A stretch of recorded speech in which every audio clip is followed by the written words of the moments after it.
بسم اللہ الرحمن الرحیم۔ السلام علیکم ورحمۃ اللہ وبرکاتہ۔ ان الحمد للہ نحمده ونستعینه ونستغفره ونعوذ باللہ من شرور انفسنا وسیئات اعمالنا من يهده الله فلا مضل له ومن يضلل فلا هادي له واشهد ان لا اله الا الله وحده لا شريك له واشهد ان محمدا عبده ورسوله اما بعد فان خير الحديث كتاب الله وخير الهدي هدي محمد صلی اللہ علیہ وسلم وشر الامور محدثاتها وكل محدثات بدعة وكل بدعة ضلالة وكل ضلالة في النار۔ اعوذ باللہ من الشیطان الرجیم، بسم اللہ الرحمن الرحیم۔ قل هذه سبیلی ادعو الى اللہ على بصیرة انا ومن اتبعنی وسبحان اللہ وما انا من المشرکین۔ وقال سبحانہ وتعالی وأن هذا صراطي مستقيما فاتبعوه ولا تتبعوا السبل فتفرق بكم عن سبيله ذلكم وصاكم به لعلكم تتقون۔ قال النبي صلى الله عليه وسلم لقد تركتكم على البيضاء ليلها كنهارها، أو قال صلى الله عليه وسلم ليلها ونهارها سواء لا يزيغ عنها بعدي إلا هالك، وكما جاء عنہ صلی اللہ علیہ وسلم۔ جامعۃ التوحید بھیونڈی کے قابل احترام مؤسسین، بانیان، منتظمین، اراکین، عہدیداران، ذمہ داران جو جمعیت اہل حدیث ٹرسٹ بھیونڈی کے منتظمین ہیں، اراکین ہیں، ذمہ داران ہیں، آپ تمام قابل صد مبارکباد ہیں، اور جامعۃ التوحید بھیونڈی کے قابل احترام اساتذہ کرام، مربیان، دیگر تمام منصوبین جامعہ، اسی طرح سے آپ تمام طلباء جو جامعۃ التوحید کی اس چہار دیواری میں رہ کر علم و دانش سے، تربیت سے، اصلاح نفس سے آراستہ ہو رہے ہیں، واقعی آپ سب کے سب قابل مبارکباد ہیں کہ اللہ عز و جل نے آپ کو علم دین، علم کتاب و سنت، علم سیرت صحابہ، سلف امت پڑھنے پڑھانے کا موقع عطا فرمایا ہے۔ یقین جانیں اس سے زیادہ مبارک راستہ کوئی نہیں، اس سے زیادہ مبارک میدان کوئی نہیں، اس سے زیادہ خیر کا، برکت کا کوئی کام نہیں ہو سکتا۔ یہ سعادت ہے جو اللہ تبارک و تعالیٰ نے آپ کے لیے منتخب کی ہے، یا جس سعادت کے لیے آپ کو اللہ تبارک و تعالیٰ نے چنا ہے، منتخب کیا ہے۔ اس توفیق پر اللہ تبارک و تعالیٰ کی حمد کریں۔ ہم ذمہ داران جامعہ، اساتذہ جامعہ، ذمہ داران جمعیت و جماعت کے تہہ دل سے شکر گزار ہیں، اور ان کے حق میں دعا کرتے ہیں کہ اللہ تبارک و تعالیٰ ان کی اس عظیم تعلیمی، تربیتی، دعوتی، اصلاحی کوشش کو شرف قبولیت عطا فرمائے۔ اللہ تبارک و تعالیٰ اس کا نیک صلہ بدلہ انہیں دنیا میں آخرت میں عطا فرمائے، اور آپ تمام عزیزوں کو اس راہ میں جو کچھ بھی مشکلات، پریشانیاں، ماں باپ، اعزاء، اقارب کو چھوڑ کر دور سے نزدیک سے جامعہ میں آنے، رہنے اور یہاں کی فضا سے فائدہ اٹھانے کی آپ کوشش میں لگے ہوئے ہیں، اس کے لیے آپ سب قابل مبارکباد ہیں۔ آپ کے سرپرستان، آپ کے والدین، اعزاء، اقارب سب اس مبارکبادی کے حقدار ہیں، مستحق ہیں، جنہوں نے اس کے لیے اپنے آپ کو آمادہ کیا، تیار کیا، اور وہ بھی اس وقت کے جو حالات ہیں، جو مادی دنیا ہے، اس مادی دنیا میں، مادی دور میں اس کے لیے اپنے آپ کو آمادہ کیا، اور آپ تمام کو اس مشن کے لیے تیار کیا، اور آپ حضرات اللہ کے فضل و کرم سے، اس کی توفیق سے جامعہ کی چھاونی میں، جامعہ کی اس علم اور حکمت کی فضا میں، علم و دانش کی فضا میں رہ کر کے اس کی خوشبو بٹور رہے ہیں، اکٹھا کر رہے ہیں، اور اس سے فائدہ اٹھا رہے ہیں۔ اللہ تبارک و تعالیٰ آپ کو جزائے خیر عطا فرمائے، اور اس کوشش کو اللہ تبارک و تعالیٰ سبوں کے حق میں قبول فرمائے۔ یہ جو پروگرام، یہ جو کہہ لیجیے درس آپ کے سامنے منعقد ہوا ہے، آپ سب کے علم میں ہے، یہ ہم سبوں کی تربیت کے لیے، ہم سبوں کی اصلاح کے لیے جو منہج اہل حدیث ہے، دعوت سلفیت ہے، اس کے بنیادی اصول کیا ہیں، اسے ہم سمجھیں، اسے ہم پڑھیں، اور براہ راست اللہ کے کلام کی آیات کی روشنی میں، اللہ کے نبی علیہ الصلوۃ والسلام کی احادیث کی روشنی میں سلف امت اور ان کے نقش قدم پر چلنے والے ائمہ، خواہ وہ تابعین ہو، تبع تابعین ہو، یا ان کے نقش قدم پر چلنے والے سچے ان کے متبعین پیروکار آج تک اس مشن کے لوگ ہوں، اور ان کے فرمودات، ان کے اقوال، ان کی سیرت اور ان کی زندگی اور ان کے تجربات کی روشنی میں ہم اور آپ جانیں یہ جو اہل حدیثیت کی دعوت ہے، یہ جو سلفیت کی دعوت ہے، اس کی بنیاد کیا ہے۔ سلفی دعوت کا دعویٰ بہت سارے لوگ کر رہے ہیں، یہ مسئلہ تو آپ کے علم میں شاید ہو، خاص طور پر ہمارے وہ طلباء جو یہاں منتہی کلاسوں میں پڑھ رہے ہیں، اونچی کلاسوں میں، وہ خاص طور پر اس بات کو سمجھیں یا سمجھتے ہوں گے، مزید اسے ازبر کریں، سمجھیں کہ سلفی دعوت کی دعوے داریاں بہت ہیں دنیا میں، جس کو دیکھو وہی سلفی ہونے کا دعویٰ کرتا ہے، اپنا کام، اپنا راستہ، اپنا مشن، اپنی سوچ، اپنی ذہنیت نہیں بدلتا، لیکن سلفیت کی دعوت سے وابستہ رہنا بھی ضروری سمجھتا ہے۔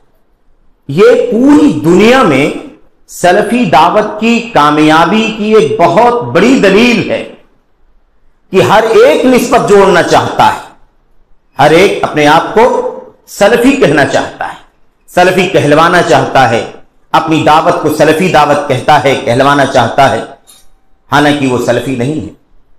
تو یہاں پر بنیادی بات یہ ہے کہ راستے ان کے اپنے اپنے ہیں، سوچ ان کی اپنی اپنی ہے، لیکن وہ سلفیت کا نام اپنے آپ سے جوڑنا چاہتے ہیں، اپنے آپ کو سلفیت سے جوڑا ہوا دکھانا چاہتے ہیں، جڑا ہوا دکھانا چاہتے ہیں، سلفی علماء سے، سلفی اداروں سے، سلفی کتابوں سے، سلفی سرگرمیوں سے، سلفی دعوت کی اس وقت کی جو سرگرمیاں ہیں اللہ کے فضل و کرم سے پوری دنیا میں عمومی طور پر اور بر صغیر ہندوستان میں، پاکستان وغیرہ میں، اطراف میں خصوصی طور پر جو دعوت کا فلو سلفی دعوت کا چل رہا ہے، یہ اللہ کے فضل و کرم سے بہت خوش آئند ہے۔ ٹھیک ہے، آزمائشیں ہیں، مخالفتیں ہیں، نفرتیں ہیں، عداوتیں ہیں، طنز و تعریض ہے، اعتراضات ہیں، مختلف انداز کے جھوٹے الزامات ہیں، بہتان ہیں، اپنے پرائے، کچھ جانتے ہوئے کچھ نہ جانتے ہوئے، اس طرح کے مسائل ضرور ہیں، لیکن اس کے باوجود یہ نقطہ کہ سب سلفی نسبت چاہتے ہیں، سب سلفی دعوت سے اپنا انتساب کرنا چاہتے ہیں، یہ سلفی دعوت کی مقبولیت اور اس کی کامیابی کی، اس کے نجاح کی بہت بڑی دلیل ہے، کیونکہ سب لپک رہے ہیں، سب چاہتے ہیں سلفی کہلائے، سب چاہتے ہیں سلفی کہلائے، سب چاہتے ہیں اپنی دعوت کو سلفی باور کرائیں۔ تو یہ حالت ہے اس وقت کی، لیکن یہاں ہماری ذمہ داری بڑھ جاتی ہے۔ وہ ذمہ داری کیا ہے؟ ذمہ داری یہ ہے کہ ہم اور آپ یعنی علماء اہل حدیث، ہمارے کبار سلفی دعوت کے جو سر خیل ہیں، جو چوٹی کے علماء ہیں، ماضی سے لے کر کے حاضر تک، ان علماء کرام کی ذمہ داری اور پھر ان کی تربیت میں رہ کر کے ہم طلباء کی، ہم خوشہ چینوں کی ذمہ داری یہ ہے کہ ہم اس بات کو سمجھیں کہ کون صحیح معنوں میں سلفی ہے، کس کی دعوت صحیح معنوں میں سلفی دعوت ہے، کون اپنے دعوے میں سچا ہے کہ وہ سلفی ہے، کون اپنے دعوے میں کھرا نہیں ہے بلکہ جھوٹا ہے اور اپنے آپ کو سلفیت سے انتساب کر کے اپنے آپ کو سلفی باور کرانے کی کوشش کر رہا ہے۔ اس بات کو جاننے کی ضرورت ہے۔ بہرحال ہمارے علماء کرام نے، فاضل علماء کرام نے، ذمہ داران نے اس درس کے لیے، جو درس آپ کے علم میں ہے کہ تھوڑا طویل ہے، ابھی مغرب تک اور مغرب کے بعد سے پھر عشاء تک 9 بجے یا اس کے بعد تک چلتا رہے گا، اس درس کے لیے جس رسالے کا بطور مرجع تاکہ آپ رجوع بھی کر سکیں، پڑھ سکیں، دیکھ سکیں، ہے نا، جس رسالے کا انتخاب کیا گیا وہ بہت ہی مختصر لیکن نہایت ہی جامع اور اپنی علمی معنویت کے اعتبار سے نہایت قیمتی رسالہ ہے۔ اور ایک بات اور میں بتا دوں، اس رسالے کے جو مصنف ہیں، اس رسالے کا نام کیا ہے؟ اصول الدعوت السلفیہ۔ اصول الدعوت السلفیہ، سلفی دعوت کی بنیادیں، سلفی دعوت کی بنیادیں، اس کے اصول کیا ہیں، سلفی دعوت کے ستون کیا ہے، اس کا فاؤنڈیشن کیا ہے، کون سی وہ بنیادیں ہیں جو سلفی دعوت کے اندر پائی جاتی ہیں۔ سلفی علماء کرام، سلفی دعوت کا مشن، سلفی کتابیں یا آج میڈیا کے جو وسائل ہیں، ان راستوں سے سلفیت کن بنیادوں پر امت کو بلاتی ہے، کن بنیادوں کی طرف سلفی دعوت دیتے ہیں، وہ بنیادیں انشاءاللہ تبارک و تعالی آپ کے سامنے پیش کرنا ہے۔ ایسے تو آپ ہم سبھی اپنے علماء سے فائدہ اٹھاتے رہتے ہیں، سنتے رہتے ہیں۔ الحمدللہ آج وسائل بہت بڑھ گئے، اللہ کے فضل و کرم سے سرگرمیاں آف لائن بھی بہت زیادہ اللہ کے فضل و کرم سے ہیں، اور آن لائن کا تو خیر کوئی حساب ہی نہیں ہے، تو ہم بہت کچھ سنتے ہیں، فائدہ اٹھاتے ہیں اپنے علماء سے۔ آئیے آج مل بیٹھ کر اس سلفی دعوت کے اصول کو، جس کے مصنف الشیخ عبدالسلام بن برجس آل عبد الکریم رحمت اللہ علیہ، جن کے مصنف ہیں جس کتاب کے، جس رسالے کے، الحمدللہ اسے ہم پڑھنے کے لیے بیٹھے، انشاءاللہ تبارک و تعالیٰ پڑھیں۔ 10 اصولوں کو ہم اختصار کے ساتھ کوشش کریں گے کہ کچھ اصول مغرب سے پہلے پڑھ لیں اور کچھ اصولوں کا خلاصہ مغرب کے بعد آپ کے سامنے پیش کر دیا جائے۔ باتیں عموماً سرسری ہوں گی، جو باتیں ترکیز کے لائق ہوں گی یا ترکیز کی محتاج ہوں گی ان پر ترکیز کی جائے گی انشاءاللہ تبارک و تعالیٰ، تاکہ وہ بات اچھی طرح سے آپ کے ذہن میں آ جائے۔ اور دو باتیں بنیادی طور پر سمجھیں۔ ایک بات تو یہ ہے کہ اس رسالے کو پڑھتے ہوئے جو موجودہ حالات ہیں، جو سلفی دعوت کی صورتحال ہے، سلفی دعوت سے معارض جو لوگ بھی ہیں، خواہ وہ افراد ہوں یا وہ فرقے ہوں یا وہ احزاب اور پارٹیاں ہوں، گروہ اور ٹولیاں ہوں، ان کا بھی خصوصیت کے ساتھ زمین پر اتر کر انشاءاللہ تبارک و تعالیٰ اختصار کے ساتھ ہی صحیح تذکرہ کرنے کی کوشش کی جائے گی۔ دوسری بات یہ ہے کہ اس رسالے کی مصنف اصول الدعوت السلفیہ، جس کا اردو ترجمہ بھی صوبائی جمعیت اہل حدیث ممبئی سے شائع ہوا ہے، اور اس کا ترجمہ آپ کے فاضل استاد اور میرے دیرینہ دوست ڈاکٹر اجمل منظور مدنی حفظہ اللہ بھی یہاں تشریف فرما ہے، الحمدللہ انہوں نے اس کا ترجمہ کیا ہے، اور شاید آپ کے سامنے وہ رسالہ نہیں ہے یا اس کی کاپی نہیں ہے، لیکن میں چاہوں گا کہ آپ یہاں بھیونڈی میں اگر کہیں اس کا اسٹاک ہو تو وہاں سے حاصل کر لیں، اور نہیں تو کوشش کر کے غالباً ممبئی کے دفتر میں، صوبائی جمعیت کے دفتر میں اس کی کچھ کاپیاں ہوں تو آپ حاصل کر لیں۔ یہ رسالہ نہایت اہم ہے، عظیم الشان ہے، قیمتی ہے، اور اس سے حقیقت میں طلباء کو فائدہ اٹھانا ضروری ہے۔ طلباء کو خصوصیت کے ساتھ فائدہ اٹھانا اس لیے ضروری ہے اس رسالے سے کہ یہ رسالہ بہت بڑی بڑی کتابوں میں جو آپ کو سلفی دعوت کے اصول ملیں گے، اس کا نچوڑ انشاءاللہ تبارک و تعالیٰ آپ کو مل جائے۔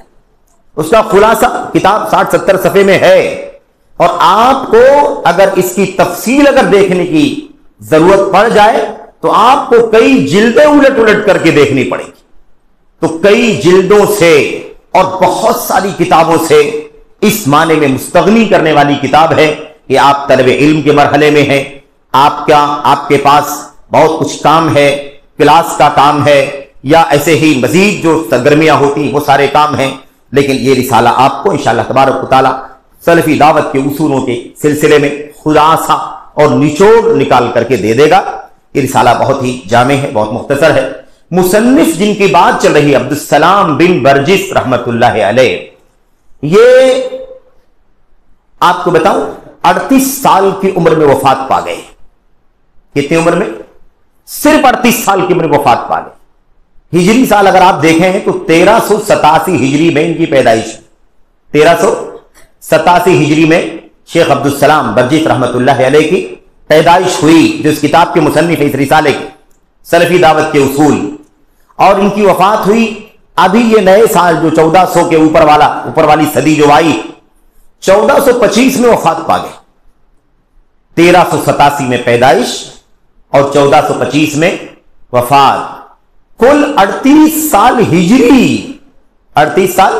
ہجری میں ان کی وفات ہو گئی۔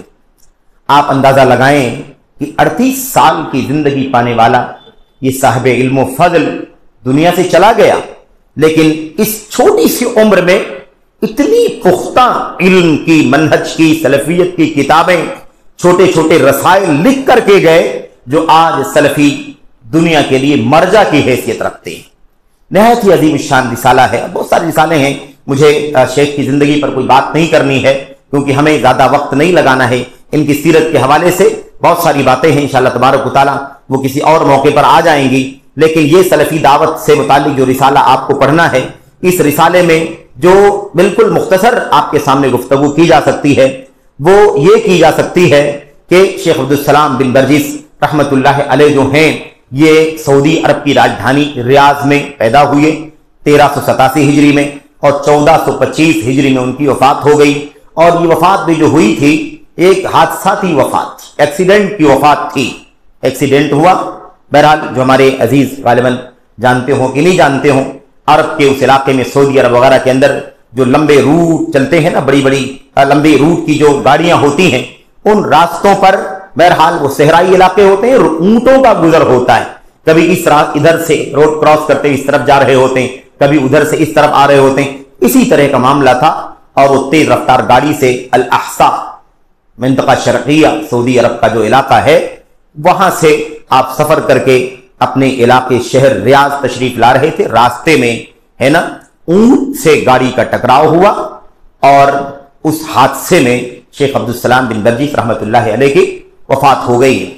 آپ کی خصوصیت یہ ہے کہ آپ سلفی منہج کے چوٹی کے معاصر علماء میں سے ایک عالم ہیں، اور عبدالسلام برجس رحمت اللہ علیہ کے اساتذہ کرام میں وہ چوٹی کے ائمہ شامل ہیں جنہیں دنیا موجودہ دور میں سلفیت کا ستون سمجھتی ہے۔ الحمدللہ علامہ عبدالعزیز بن عبداللہ بن باز رحمت اللہ علیہ ان کے استاد ہیں، ایسے علامہ محمد ناصر الدین الالبانی رحمت اللہ علیہ ان کے استاد ہیں، ایسے ہی الشیخ الفقیہ الفہامہ علامہ محمد بن صالح العثیمین رحمت اللہ علیہ ان کے استاد ہیں، اور ابھی جو الحمدللہ باحیات علماء کرام ہیں ان میں شیخ صالح بن فوزان بن عبداللہ الفوزان حافظ اللہ ان کے استاد ہیں، اور بھی مشائخ ہیں، احمد النجمی ہیں، عبداللہ غدیان ہیں، صالح اللحیدان وغیرہ، یہ مشائخ جو ہیں وہ شیخ عبدالسلام بن برجس رحمت اللہ علیہ کے اس اساتذہ کرام ہیں۔ بہرحال یہ بالکل سرسری طور پر اس رسالے میں کل 10 اصول آپ کو بتائے گئے۔ کتنے اصول ہیں؟ وہ 10 اصول ہیں، جو گھنٹے ہمیں 2-3 گھنٹے مل رہے ہیں، آپ اسے اچھی طرح سے سمجھ لیں کہ ہمیں اس میں 1 گھنٹے میں 3-4 اصول کے ایوریج سے آپ کے سامنے گفتگو کرنی ہے۔ ہم نے اس رسالے کو تفصیل سے کہیں پڑھا ہے تو ہمیں 20 سے 22 گھنٹے لگے ہیں، لیکن آج ہم سرسری طور پر گفتگو کریں گے۔ اللہ سے دعا کرتے ہیں کہ اللہ تبارک و تعالی ہم سبوں کو اس سلفی دعوت کے اصول سے واقف ہونے، آگاہ ہونے کی توفیق عطا فرمائے، اور خصوصیت کے ساتھ ہمارے عزیز طلبہ جو یہاں بیٹھے ہوئے ہیں، تشریف رکھتے ہیں، اللہ تبارک و تعالی انہیں جو بہت جلد مستقبل میں بحیثیت عالم، فاضل، امام، خطیب، دائی، مصنف، باحث آنے والے ہیں، اللہ تبارک و تعالی انہیں سلفی دعوت کے اصولوں کو اچھی طرح سے ازبر کرنے کی توفیق عطا فرمائے، تاکہ بہت سارے ہتھ کنڈے، بہت ساری سازشیں، بہت سارے پروپیگنڈے جو آس پاس میں چلتے ہیں، ورغلانے بہکانے، اور ہم نے شروع میں عرض کیا کہ سب سلفیت کے نام کے ساتھ آتے ہیں۔ سب سے بڑا دھوکہ کہاں ہو جاتا ہے؟ جب کوئی سلفیت کا لبادہ اوڑھ کر کے آئے، سلفیت کی چادر لے کر کے آئے، سلفیت کا چوغا پہن کر کے آئے، اور حالانکہ وہ سلفی نہ ہو بلکہ سلفیت کا دشمن ہو، بباطن دشمن ہو، اور بظاہر اپنے آپ کو سلفیت کا علمبردار اور ہمدرد یا اس کا حامی ثابت کرتا ہو۔ تو ایسی حالت میں، ایسی صورتحال میں ہمیں بہت اچھی طرح سے اصولوں کو جاننا ضروری ہے، فاؤنڈیشن کو جاننا ضروری ہے، تاکہ جب آپ اصولوں کو جان لیں گے تو کوئی بھی طوفان آئے، کوئی بھی آندھی آئے، دائیں سے آئے، بائیں سے آئے، اپنا بن کر کے آئے، پرایا بن کر کے آئے، آپ سب کو اچھی طرح سے پرکھ لیں گے کون سلفی دعوت کا علمبردار ہے اور کون جھوٹا دعوے دار ہے سلفیت کا۔ تو اسی مقصد کے پیش نظر ہم سب کے ان ہمدردوں نے، جمعیت اور جماعت اور جامعہ کے ذمہ داروں نے، اور آپ کے علماء اور مشائخ نے، اساتذہ کرام نے یہ درس منعقد کیا ہے، اور میرے لیے سعادت ہے، شرف ہے کہ مجھے آپ کے ساتھ بیٹھنے کا یہ موقع مل رہا ہے، اور مجھے بہت خوشی ہوتی ہے ہمیشہ تدریس کے میدان سے، تدریسی سرگرمیوں سے، طلبہ سے، اساتذہ سے، مدارس سے، جامعات سے، کیونکہ یہی کل سرمایہ ہے ہماری زندگی کا. یہی مدارس ہمارے پاس جو کچھ بھی ہے یہ سارا سرمایہ انہی مدارس کی دین ہے، انہی اساتذہ کی دین ہے.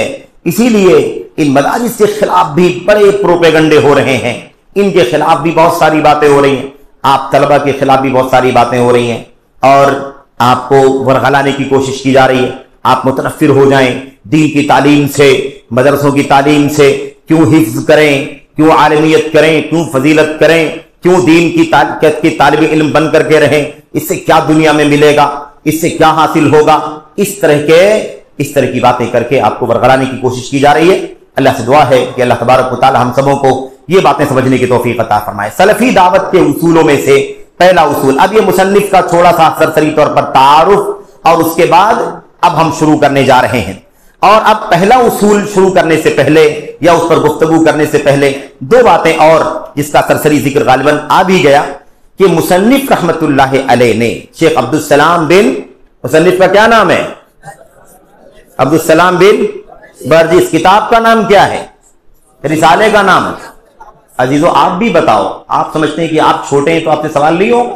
آپ مجلس میں بیٹھے ہیں تو آپ بھی اپنی صلاحیت کا اور اپنی محنت کا ثبوت دیں اور آپ بھی جواب میں شریک رہیں. کتاب کا نام کیا ہے؟ بولو. اصول الدعوہ السلفیہ، سلفی دعوت کے اصول. یہ اردو میں، یہ کتاب اردو والا جو ایڈیشن ہے وہ یہ آپ کے سامنے، سلفی دعوت کے اصول، یہی ترجمہ ہے اس اصل کتاب کا. یہ ضروری ہے آپ کتاب کا نام جانیں، اس کے مشمولات کو جانیں، اس کے مصنف کو جانیں سرسری طور پر کہ وہ کون. یہ اس اگلے علم جس کی گفتگو ہونے جا رہی ہے اسی کا حصہ ہے کہ آپ مصنف کو بھی جانیں، کتاب کو بھی جانیں. ہے کہ قرآن میں کیا ہے وہ آپ جانیں اور کتاب قرآن کریم کا نام نہ جانیں، کیا مطلب ہے؟ تو آپ کے لیے ضروری ہے کہ آپ یہ بھی جانیں. مصنف نے جب یہ رسالہ لکھا تو کیوں لکھا جانتے ہیں آپ؟ مصنف نے کتاب کی تصنیف کی. کتاب کو لکھنے تصنیف کرنے کا سبب کیا ہے؟ سبب کیا ہے؟ ہم نے سرسری طور پر تو کہا ہے لیکن ذرا وضاحت سے آپ کے سامنے وہ بات آ جائے. مصنف کہتے ہیں یہ کتاب، یہ رسالہ لکھنے کے، اور آپ کو بتا دوں یہ رسالہ لکھا نہیں ہے شیخ نے رسالہ لکھا نہیں ہے، بلکہ یہ کیا ہے؟ اصل میں تقریر ہے. کیا ہے یہ؟ ایک تقریر ہے، ایک محاضرہ ہے، تقریر کی ہے شیخ نے.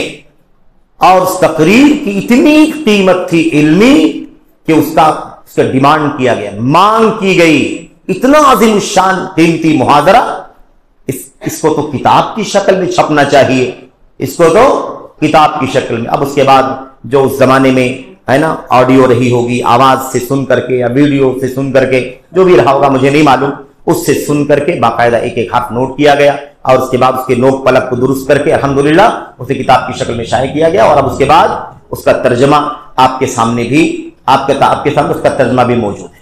تو کتاب اصل میں ایک تقریر تھی جس کو تفریغ کر کے یعنی سن کر کے لکھا گیا اور اس کے بعد اسے چھاپ کر کے دنیا میں عام کیا گیا. شیخ کہتے ہیں کہ میں نے جب اس تقریر کو کیا، اس تقریر کا، اس محاضرے کا جب وقت آیا تو اس کے پیچھے دو بنیادی باتیں تھیں. دو بنیادی باتیں. ایک بات کیا تھی؟ ایک بات یہ تھی کہ بہت سارے ایسے لوگ ہیں اور بہت سارے ایسے فرقے ہیں جو حقیقت میں سلفی نہیں ہیں. جو کیا ہے؟ سلفی نہیں ہے، لیکن اپنا نام کیا بتاتے ہیں؟ وہ سلفی بتاتے ہیں. ایک وجہ کیا ہے عزیزو؟ کتاب لکھنے کی وجہ کیا ہے؟ تقریر کرنے کی وجہ کیا ہے؟ یہ بات کہ سلفی دعوت کے اصول بتایا جائے. اس کی وجہ کیا ہو گئی؟ اس کی وجہ یہ ہو گئی کہ دنیا میں ایسے لوگ ہیں بہت سارے جو سلفی نہیں ہے لیکن اپنے آپ کو سلفی کہتے ہیں، سلفیت سے دور ہیں. ان کا عقیدہ، اس کا منہج، ان کا راستہ، ان کا نظریہ، ان کی فکر سلفی نہیں ہے، لیکن وہ اپنے آپ کو کیا ثابت کرتے ہیں؟ سلفی ثابت کرتے ہیں. تو دھوکہ ہے کہ نہیں دھوکہ ہے؟ ابھی اپنے آپ کو سلفی کہیں اور سلفی نہ رہے، لوگ دھوکے میں پڑ جائیں گے. دوسری وجہ کیا ہے؟ دوسری وجہ یہ ہے کہ کچھ ایسے لوگ بھی ہیں جو سلفی علماء سے رابطے میں رہتے ہیں. بات اچھی طرح سمجھ لینا. کس سے رابطے میں رہتے ہیں؟ کس سے تعلقات بناتے ہیں؟ سلفیوں سے تعلقات بناتے ہیں. چلو کسی طرح کوشش کر کے شیخ عبدالعزیز بن عبداللہ بن باز سے ملاقات ہو جائے، چلو کسی طرح کوشش کر کے علامہ ابن عثیمین سے ملاقات ہو جائے، چلو کسی طرح سے شیخ صالح فوزان حافظ اللہ ذرا ہماری درخواست پر ایک دو لفظ ہماری تعریف میں کچھ بول دیں، لکھ دیں، سمجھ رہے ہیں؟ یا ایسے ہی مثال کے طور پر علامہ البانی رحمۃ اللہ علیہ سے ملاقات ہو جائے اور یہ کہنے کو رہے کہ میرے تعلقات تو علامہ ابن باز سے بھی، وہ فلاں صاحب تو علامہ البانی کے ساتھ بھی اٹھتے بیٹھتے ہیں، وہ فلاں صاحب تو ابن عثیمین کی مجلس میں بیٹھتے ہیں، وہ فلاں صاحب تو شیخ صالح بن فوزان بن عبداللہ بن فوزان حافظ اللہ کی ان کے پاس کیا ہے کا توصیہ ہے، ان کا لیٹر ہے اور ان کی تحریر ہے، یہ صاحب بڑے اچھے ہیں۔ تو یہ دو مشکلات، ایک تھا سلفیت، اپنے آپ کو سلفی کہنا حالانکہ سلفی نہ ہونا، دوسرے سلفی علماء سے تعلقات رابطے بنانا حالانکہ سلفی نہ رہنا۔ تو اب یہ دونوں خطرناک مسئلہ ہے، دونوں طرف سے خطرہ ہو گیا کہ نہیں ہو گیا؟ ایک طرف سے یہ خطرناک ہے کہ یہ اپنے آپ کو سلفی کہتے ہیں، سلفی نہیں ہے، اور دوسرا مسئلہ یہ ہے کہ کچھ لوگوں کے پاس ان کا حوالہ ہے، شیخ بن باز کا حوالہ، کسی کے پاس شیخ البانی کا حوالہ ہے کہ نہیں، کسی کے پاس شیخ ابن عثیمین کا حوالہ، شیخ صالح فوزان کا حوالہ، فنا کا حوالہ، فنا کا حوالہ۔ تو اب ہم دیکھیں گے کہ علامہ البانی نے فنا کے بارے میں اچھی بات کہی، علامہ ابن باز نے فنا کے بارے میں اچھی بات کہی ہے نا، تو ہم لوگ کیا سمجھیں گے؟ اگر یہ سلفی نہ ہوتا، اچھا نہ ہوتا، اس کے عقیدے، منہج، اس کے اصول سے اگر علامہ عبدالعزیز بن باز، ابن عثیمین اور البانی اور شیخ صالح فوزان رحمۃ اللہ علیہ مجمعین وحافظ احباب اگر ان لوگوں کو اطمینان نہ ہوتا تو یہ کیسے ان کی تعریف کرتے، ان کے تعلقات کیسے ہوتے؟ اب آپ سوچیں گے تعلقات تو کسی سے بھی کوئی بنا لیتا ہے، یہ بھی بہت بنیادی مسئلہ ہے۔ کسی سے بھی تعلقات نہ تو خود بنانا چاہیے اور نہ کسی کو اپنے سے تعلقات بنانے دینا چاہیے۔ بات سمجھ میں آ رہی کہ نہیں آ رہی؟ بہت بڑا مسئلہ ہے۔ یہی تعلق سے تو پتا چلتا ہے کہ آپ کی حقیقت کیا ہے۔ گندا آدمی آپ سے تعلق قائم کر لے گا تو اس کی صفائی ہو جائے گی، اور آپ اچھے ہیں، گندے سے آپ کا تعلق ہو جائے گا تو آپ گندے مانے جائیں گے۔ اس لیے بہت ضروری ہے کسی کو قریب نہ آنے دو جو عقیدے میں، منہج میں، اصول میں صحیح نہ ہو، یا مشکوک راستے پر چلتا ہو، یا ان نون راستے پر چلتا ہو، غیر معلوم، مجہول جس کو کہتے ہیں۔ کسی کو نہ اپنے سے جڑنے دو، نہ ایسے کسی سے اپنے آپ کو جوڑو۔ ہر اعتبار سے خطرناک ہے۔ بہرحال یہ سب موقع نہیں ہے ان ساری تفصیلی بات کرنے کا۔ دو باتیں آپ نے جان لیا نا، ہاں، غلط نسبت سلفیت کی اور غلط تعلق سلفی علماء کرام سے۔ ان دونوں خطرناکیوں سے امت کو آگاہ کرنے کے لیے، ان دونوں خطرناکیوں سے امت کو آگاہ کرنے کے لیے اس چوٹی کے سلفی عالم نے، شیخ عبدالسلام بن برجس آل عبد الکریم رحمت اللہ علیہ نے یہ تقریر کی تھی، اور یہ تقریر الحمدللہ بعد میں کتاب کی شکل میں شائع ہو گئی، اور پوری سلفی دنیا کے لیے یہ تقریر مرجع بن گئی، اور یہ رسالہ مرجع بن گیا۔ بہرحال میرے عزیزوں، تو دو بات سمجھ گئے نا کہ ان دونوں بنیادوں پر یہ کتاب لکھنے کا یا یہ تقریر کرنے کا پلان کیا۔ آئیے ذرا ہم براہ راست اس رسالے میں داخل ہوتے ہیں۔ اصل میں اس سے نکل نہیں سکتے تھے، میں سوچ رہا تھا کہ سرے سے کوئی گفتگو کروں نہیں، وقت بھی زیادہ ہو گیا۔ براہ راست سلفی دعوت کا پہلا اصول کیا ہے آپ کے سامنے شروع کر دوں، لیکن بہرحال یہ اضطراری طور پر یہ ساری باتیں آپ کے سامنے کرنی پڑی، اور اس میں یہ وقت چلا گیا۔ امید کرتے ہیں اللہ تبارک و تعالیٰ کی ذات سے کہ غالباً یہ باتیں بھی انشاءاللہ تبارک و تعالیٰ ہم سب کے حق میں مفید ہوں گی، کیونکہ یہ مقدمے کے طور پر یہ باتیں ہیں، اور اس میں کوئی شک نہیں ہے کہ اس مقدمے کی بھی اپنی جگہ پر بہت زیادہ اہمیت ہے، اور اللہ سے دعا کرتے ہیں کہ اللہ تبارک و تعالیٰ ہمیں ان بنیادی باتوں کو سمجھنے کی اور اس کے بعد ان اصولوں کو سمجھنے کی توفیق عطا فرمائے۔ سب سے پہلا اصول کیا ہے؟ سلفی دعوت کے اصولوں میں سے سب سے پہلا اصول یہی ہے جو آپ کر رہے ہیں۔ سب سے پہلا اصول ہے، شیخ نے عربی میں لکھا ہے، الاہتمام والعنایہ بطلب العلم الشرعی والتفقہ فی الدین، من یرید اللہ بہ خیرا یفقہہ فی الدین۔ اللہ جس کا بھلا کرنا چاہتا ہے اسے مولوی بنا دیتا ہے۔ اللہ جس کا بھلا کرنا چاہتا ہے اسے کیا کرتا ہے؟ اسے عالم بنا دیتا ہے، اسے فقیہ بنا دیتا ہے، اسے دین کی سمجھ عطا فرما دیتا ہے۔ سمجھ رہے؟ تو ہم سب کے ساتھ اللہ نے بھلا کیا ہے کہ نہیں کیا ہے؟ ہمارے جتنا بھلا اللہ نے کسی کا بھی نہیں کیا ہے. جس کو اللہ نے دولت دیا، مال دیا، عہدہ دیا، منصب دیا، شہرت دیا، سب دیا، لیکن جسے دین کا علم اللہ نے عطا نہیں فرمایا، اللہ نے اس کے ساتھ وہ بھلا نہیں کیا جو بھلا آپ کے ساتھ کیا. اچھا، جو لوگ ڈگری ہولڈر ہو گئے، ڈاکٹر ہو گئے، انجینئر ہو گئے، وکیل ہو گئے، سائنسدان ہو گئے، تو ان کے ساتھ اللہ نے بھلا کیا کہ نہیں بھلا کیا؟ جو بھی اللہ کی طرف سے کسی کو نعمت ملے، اچھائی ملے، وہ تو بھلائی ہے، لیکن جو بھلا اللہ نے آپ کے ساتھ کیا ہے وہ کسی ڈاکٹر انجینئر کے ساتھ بھی نہیں کیا ہے.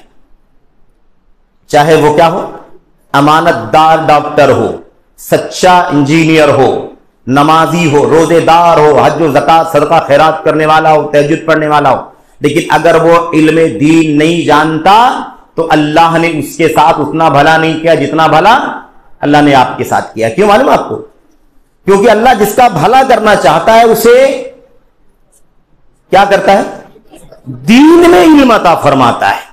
یفقہہ فی الدین، دین کا علم عطا فرماتا ہے. تو بھلا بتاؤ کیا مولوی کسی دین کے علاوہ کسی جاننے والے کو بولا جاتا ہے؟ ہاں، مولوی دین کے عالم کو بولا جاتا ہے. مولانا صاحب، شیخ صاحب، ہے کہ نہیں؟ تو عالم فاضل اللہ نے جسے بنا دیا اس کے ساتھ اللہ نے بھلا چاہا. بھی نروس نہیں ہونے کی ضرورت ہے. نروس ہو جاتے ہیں ہمارے عزیز بھی، نروس ہو جاتے ہیں ہمارے سرپرست بھی، ہمارے والدین نروس ہوتے ہیں. شور شرابہ طوفان میڈیا جب سنتے ہیں وہ فلاں کا بچہ تو یہ ڈگری، فلاں کا بچہ یہ ڈگری، اور اس کو اتنا اونچا منصب، اس کو اتنا اونچا منصب، اس کی 2.5 لاکھ سیلری ماہانہ، اس کی 5 لاکھ سیلری. تو ماں باپ سوچتے ہیں یہ کیا ہم نے کر دیا، جامع توحید میں بھیج کے کیا ملے گا؟ وہی چٹائی توڑنے کے سوا اور وہی 15,000 20,000 کے سوا کیا ملنے والا ہے؟ سمجھ رہے ہیں؟ یہ ہے، کبھی نروس نہیں ہونا ہے. یہ التفقہ فی الدین، اللہ جس کو دین کی کا علم عطا فرماتا ہے اللہ اس کا بھلا کرنا چاہتا ہے. یہ تعبیر آپ کو کہیں نہیں ملے گی. اللہ اس کا بھلا کرنا چاہتا ہے اور اسے کچھ اور دیتا ہے. اللہ جس کا بھلا کرنا چاہتا ہے اس کو دولت دیتا ہے، عہدہ دیتا ہے، منصب دیتا ہے، دنیا دیتا ہے، شہرت دیتا ہے. ایسی تعبیر آپ کو کتاب و سنت کے اندر اور کہیں نہیں. یہ تعبیر آپ کو کہاں ملے گی؟ من یرید اللہ بہ خیرا یفقہہ فی الدین. اللہ جس کا بھلا کرنا چاہتا ہے اسے دین کا علم عطا فرماتا ہے. تو پہلا اصول کیا ہے سلفی دعوت کا؟ علم حاصل کرنا. علم حاصل کرنا جیسے تیسے نہیں، گرا پڑا گھسا پیٹا روایتی بس جو چل رہا ہے بس وہی نہیں. اہتمام ہونا چاہیے، خصوصی اہتمام، توجہ. جیسے اہتمام چل رہا ہے کہ نہیں چل رہا؟ مستقل ادارہ، مستقل جامعہ، مستقل اساتذہ، مستقل مشائخ، کلاس اور سلیبس، اور صبح شام اس پر ڈسکشن کرنا، میٹنگ کرنا، کیا آپ کے لیے بہتر ہے، کیا آپ کے لیے بہتر ہے کہ نہیں؟ یہ اہتمام ہے، یہ علم کا اہتمام ہے. آپ ڈیلی 7 گھنٹے 8 گھنٹے پڑھتے ہیں کلاس میں بیٹھ کر کے، اس کے بعد بھی آپ کے ذمہ داروں نے، ہمارے بڑوں نے اور ہمارے مشائخ نے، ان فاضل بھائیوں نے، احباب نے یہ مجلس منعقد کر دی. کیوں؟ طلب علم کا اہتمام، علم کا اہتمام. تو دین کا علم اور دین کے علم کا خصوصی اہتمام. اگر یہ اہتمام سلفی دعوت میں نہ ہوتا تو ہم بھی تبلیغی جماعت کی طرح آپ لوگوں کو نکال دیتے کہ نہیں نکال دیتے؟ کیوں بلا وجہ 8 سال لگانا؟ ابھی سے جاؤ نا بھائی، 4 5 آدمی کا گروپ بنا لو، یہاں گلیوں میں، کارخانوں میں، دکانوں میں، بلڈنگوں میں جا کر کے سب بتاؤ، جو سمجھ میں آئے وہ بتاؤ، جو اچھا لگے آپ کو بتاؤ. لیکن ایسا نہیں کیا نا ہم. کیوں؟ اس لیے کہ سلفی دعوت کے اصولوں میں پہلا اصول کیا ہے؟ پہلے تو دین کا علم حاصل کرو. بتاؤ گے کیا ظالموں؟ کیا بتاؤ گے؟ بتاؤ. آپ کو جب علم ہی نہیں ہے، آپ کو پتہ ہی نہیں، تو بتاؤ گے کیا؟ ادھر کی ادھر کی ہے نا، سنی سنائی باتیں، کہانیاں، الٹی سیدھی، بے سند بے سر و پیر کی، یہ تو ہوگا کہ نہیں ہو؟ اس لیے سلفی دعوت کے اصولوں میں پہلا اصول کیا ہے عزیزو؟ طالب علم کا اہتمام، علم شرعی حاصل کرنے کا اہتمام. اس پر خصوصی توجہ ہوتی ہے سلفی دعوت کے اندر. کوئی بھی شخص بغیر علم شرعی حاصل کیے ہوئے پہلے نمبر پر، پھر اس کے بعد اس پر عمل کیے ہوئے، اور پھر اس کے بعد لوگوں کو پہنچانے کا کام کرے. یہ ہے ترتیب. اس لیے آپ کو شروع کے 3 سلفی اصولوں میں کیا ملے گا؟ آپ کو پہلی چیز، پہلی آپ کو ملے گی علم کا حصول. دوسرا اصول آپ کو کیا ملے گا؟ اس علم کے مطابق عمل. تیسرا آپ کو کیا ملے گا اصول؟ اسی کی دعوت، اسی کو لوگوں کے پاس پہنچانا. شروعات یہیں سے ہوتی ہے، شروعات یہیں سے ہوتی ہے. بہرحال آئیے اس پر گفتگو کرتے ہیں. اب دیکھیے آج صورتحال یہ ہے کہ دعوت دعوت دعوت کا کام، دعوتی جماعتیں، تبلیغ کا کام کرنے والے، چاہے وہ کوئی کسی نام سے کام کر رہے ہوں یا ایسے ہی میڈیا اور جھنڈا اور موبائل اور انٹرنیٹ اور ہے نا کیا کہتے ہیں چینل لے کر کے، کیمرے لے کر کے بیٹھے ہوئے ہو، انڈیویجول الگ الگ. اس میں تو کوئی کمی نہیں، طوفان کھڑا ہے. صبح شام چینل پہ چینل، اس نام سے اس نام سے اس نام سے، جس کو دیکھو وہی دعوت کا کام کر رہا ہے. تو یہ تو کم نہیں، یہ تو بہت زیادہ ہے. لیکن مسئلہ ٹیڑھا کیا ہے؟ مسئلہ یہ ہے کہ پہلی بنیاد ہی ان کے پاس موجود نہیں. بہت شوق ہے، بہت جذبہ ہے، یہ کر دوں وہ کر دوں، ہے نا. شوق سے نہیں ہوتا، صرف اور صرف جذبے سے نہیں ہوتا. میرا بھی تو شوق ہے، میرا بھی تو جذبہ ہے کہ فلاں کام کر دوں، فلاں کام کر دوں.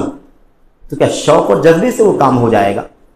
میرے پاس اس کی صلاحیت ہوگی تب تو میں کروں گا، میرے پاس اس کا ملکہ ہوگا تبھی تو میں کام کروں، میرے پاس اس کی اہلیت اور قابلیت ہوگی تبھی تو میں اس میدان میں کچھ کر سکوں گا. ورنہ جذبہ لے کے بیٹھے رہو. سب چاہتے ہیں تاج محل بنائے مثال کے طور پر، تو کیا چاہنے سے بن جائے گا تاج؟ یہ ایسے مثال ہے. تاج محل کوئی نیک کام تھوڑی نا ہے، مزار ہی ہے میرے بھائیو. کیا ہے وہ؟ مزار ہی ہے. ہاں اسی لیے کبھی سفر وفر نہیں کرنا پلان کر کے کہ جاؤں تاج محل دیکھ لے، ورنہ کہیں بدعت میں چلے جاؤ گے. اس لیے کہ سفر جائز نہیں ہے اس طرح کے اسفار. بہرحال خلاصے کلام کیا ہے؟ خلاصے کلام یہ ہے کہ سب سے پہلا اصول سلفی دعوت کا یہ ہے کہ بہت سارے لوگ میدان میں دعوت کا کام، تبلیغ کا کام، تعلیم کا کام کر رہے ہیں، بہت شوق بہت جذبہ لے کے گھوم رہے ہیں. لیکن مسئلہ یہ ہے کہ ان کے یہاں علم کی اہمیت نہیں، علم کی اہمیت نہیں. اب یہاں پر ایک بات اور سمجھ لیں، بالکل اختصار کے ساتھ ہی ہم بات کریں گے جیسے ہم نے شروع میں عرض کیا. ایک علم کی اہمیت نہیں. کچھ لوگوں کے پاس آپ دیکھیں گے کہ بہت سارے لٹریچر بھی ہیں، صبح شام کتاب لکھتے ہیں بھائی ان کے مصنفین. تو کیا علم کا اہتمام نہیں ہوتا؟ کیا ہے پھر مسئلہ یہ کہ علم کیا ہے؟ علم کیا ہے یہ بھی تو جاننا ضروری ہے. یہیں سے تو غلطی شروع ہوتی ہے. لفاظی کرنے کا نام علم نہیں ہے، سیاست پر بات کرنے کا نام علم نہیں ہے، میڈیا کی بات لا کر کے بیان کرنے کا نام علم نہیں ہے، قصے کہانیاں بے سر پیر کی بلا حوالہ بیان کرنے کا نام علم نہیں ہے. علم نام ہے کس کا؟ علم کس کا نام؟ ہاں بتاؤ علم کس کا نام ہے؟ کوئی بتائے گا علم کس کا نام؟ علم کتاب و سنت کا نام. بالکل یہی جواب ہے اس کا. حافظ امام ابن القیم رحمۃ اللہ علیہ بیان کرتے ہیں کتاب و سنت. ابھی وضاحت میں کر رہا ہوں، یہ اصل عام جواب اس کا یہی ہے، لیکن اس میں بھی تھوڑا سا دھوکہ ہے. اگر قرآن سنت کہیں گے تو تبلیغی جماعت کا بائبل اور مہا بھارت کا نام لیتی ہے. آپ بھی قرآن سنت، وہ بھی قرآن سنت ہے کہ نہیں؟ جماعت اسلامی والے کوئی اور کتاب ہے ان کے پاس، وہ بھی تو قرآن سنت کی بات کرتے. شیعہ کس کی بات کرتے ہیں؟ قرآن سنت. بھئی سب لوگ تو قرآن سنت، آپ بھی کہہ رہے ہیں علم قرآن سنت کا نام ہے. یہاں مسئلہ تھوڑا جاننے کی ضرورت ہے. اس کی وضاحت علامہ ابن قیم رحمۃ اللہ علیہ نے اپنی اعلام الموقعین میں کیا ہے. العلم، تعریف کر رہے ہیں علم کسے کہتے ہیں. العلم قال اللہ قال الصحابۃ، العلم قال اللہ قال رسولہ قال الصحابۃ ہم اولو العرفان. علم نام ہے قال اللہ کا. علم کس کا نام ہے؟ اللہ نے فرمایا، قرآن کریم ہے کہ نہیں. قال رسول اللہ، رسول اللہ صلی اللہ علیہ وسلم نے فرمایا، حدیثوں کا نام. قرآن و سنت ہو گیا کہ نہیں ہو گیا؟ کتاب و سنت ہو گئے. لیکن تیسرا بھی ہے قال الصحابۃ، صحابہ نے کہا. یہ جوڑو ساتھ میں. قرآن کی آیت کا معنی کیا ہے؟ جیسے میں سمجھوں، جیسے آپ سمجھیں، جیسے تبلیغی سمجھے، بریلوی سمجھے، دیوبندی سمجھے، اخوانی سمجھے، کوئی اپنی مرضی سمجھیں گے۔ قرآن کا معنی کیا ہوگا؟ جو نبی کے صحابہ نے نبی سے سیکھا ہے۔ حدیث کا معنی کیا ہے؟ جو نبی علیہ الصلوۃ والسلام کی باتوں کا معنی نبی کے صحابہ نے سیکھا ہے۔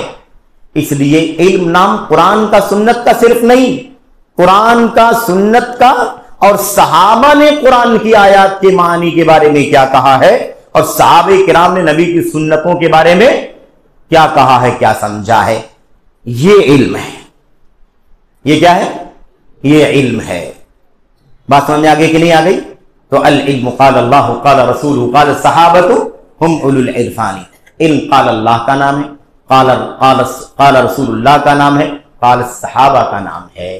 اگر ایسا نہیں کہیں گے، اگر صحابہ کرام نے جو کچھ بھی کہا ہے قرآن و سنت کے فہم سمجھ اور اس پر عمل کرنے کے حوالے سے، تو پھر بہت بڑا مسئلہ پیدا ہو جائے گا۔ سب اپنی منمانی قرآن سمجھیں گے، اپنی منمانی حدیث سمجھیں گے، تو تبلیغی اپنی دلیل نکالے گا، بریلوی اپنی دلیل نکال لے گا اپنی مرضی سے، رافضی، شیعہ، خارجی، اخوانی، دنگائی، فسادی، سب صحابہ کو گالی دینے والے بھی اسی قرآن و سنت کے حوالے دے کر کے، اللہ کے نبی کی حدیثوں کا انکار کرنے والے منکرین سنت، منکرین حدیث بھی کس کا حوالہ دیتے ہیں؟ اسی قرآن کو قرآن سے ٹکراتے ہیں، قرآن کو حدیث سے ٹکرا کر کے کہتے ہیں کہ یہ دیکھو ٹکراؤ ہو رہا ہے، حدیث نہیں مانیں گے۔ اس لیے میرے عزیزو یہ بات ذہن میں رہے، کبھی گھبرانا بھی نہیں۔ کوئی کہ اللہ کے کلام کی آیت پیش کرتا ہے، فلاں کیا کرتا ہے اپنی تقریر میں؟ قرآن کی آیت پیش کرتا ہے۔ کوئی کہ فلاں اپنی تقریر میں اللہ کے نبی کی حدیث پیش کرتا ہے، تو آپ کو پریشر میں نہیں آنا، گھبرانا نہیں۔ ٹھیک ہے، لاؤ آیت کریمہ، لاؤ اس حدیث کو، کون سی آیت پیش کرتا ہے، کون سی حدیث پیش کرتا ہے، ذرا دیکھتے ہیں کہ کیا اس آیت کا معنی وہی ہے جو نبی نے صحابہ کو سمجھایا ہے، یا حدیث اسی معنی میں ہے جو نبی علیہ الصلوۃ والسلام سے صحابہ نے سمجھا ہے، یا آیت پڑھ کے معنی اپنا اور حدیث پڑھ کے معنی اپنا نکال رہا ہے۔ بات سمجھ گئے کہ نہیں سمجھ گئے؟ اس لیے علم نام یاد رہے، علم میں دھوکہ نہیں ہونا چاہیے، ورنہ صبح شام لٹریچر لکھا جا رہا ہے کہ نہیں لکھا جا رہا ہے؟ تبلیغی نصاب فضائل اعمال 2 جلد الیاس صاحب نے لکھی ہے، آج مطلب میں سمجھتا ہوں کئی دہائی گزر چکی ہے، اور ایک جماعت اس کو لے کر کے گھوم رہی ہے، اس کے نزدیک پورا علم کا خزانہ اسی میں، اس کے بعد کچھ ہے کہ نہیں؟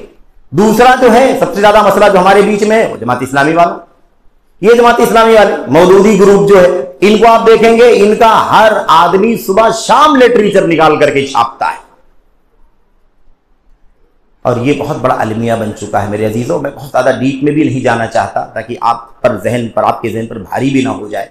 آپ اصول موٹا موٹا بنیادی سمجھ لیں۔ مشکل کیا ہو گئی معلوم آپ کو؟ مشکل یہ ہے کہ لوگوں نے علم کا معنی سے ہی نہیں سمجھا۔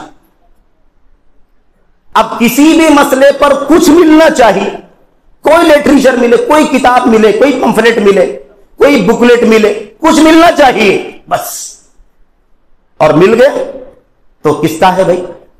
مرکزی مکتبہ اسلامی دہلی۔ آپ سمجھ میں آگے کہ نہیں بات سمجھ میں آگے؟ کہتے ہیں اس مسئلے پر، اس موضوع پر ہمارے پاس کچھ نہیں ہے، ہم ڈھونڈتے ہمیں نہیں ملتا اہل حدیثوں کا لکھا ہوا۔ ہر مسئلے پر جماعت اسلامی کے لٹریچر ملتے ہیں، تو جماعت اسلامی کا لٹریچر ہی ملتا ہے، علم لٹریچر میں کیا ہوتا ہے؟